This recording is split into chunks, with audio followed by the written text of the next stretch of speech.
ایاز بھائی آپ نے دو باتیں کی ہے، ایک بتائیو فقیر کی خواہش کہ حلوہ بنے گا تو سب مریں گے، اور کھا بتائیو کھا۔ تو ایاز بھائی آج یہ لاکھوں کا اجتماع پنڈی میں بیٹھے ہوئے بتائیو کو پیغام دے رہا ہے، ابھی آسانی سے تمہیں حلوہ کھانے نہیں دیں گے، اب تمہیں عوام کا حق عوام کو دینا پڑے گا۔ اب آسانی سے بتائیو حلوہ نہیں کھا سکے گا۔ اور مولانا صاحب کے لیے آپ نے فرمایا کہ مولانا سندھ کے بھی لیڈر بنے،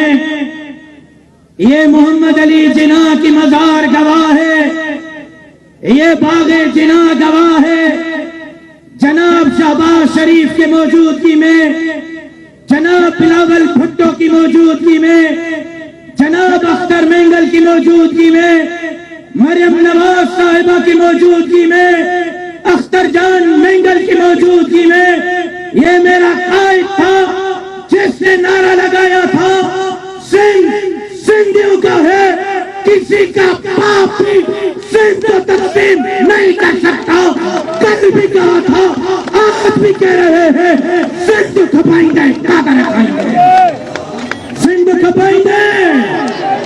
سندھ کھپائیں گے۔ ایاز بھائی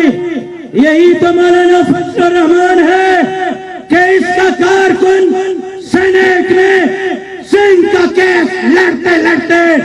آپ کا بھائی اور میرا والد اس دھرتی کے حقوق کی جنگ لڑتے ہوئے جامع شہادت نوش کر چکا ہے۔ اس قائد کا یہ وفادار سپاہی آپ کے شانہ بشانہ 10 سال سے سندھ کے لیے لڑ رہا ہے، غریبوں کے لیے لڑ رہا ہے۔ کل بھی سندھ مولانا کا تھا، آج بھی سندھ مولانا کا ہے، آنے والا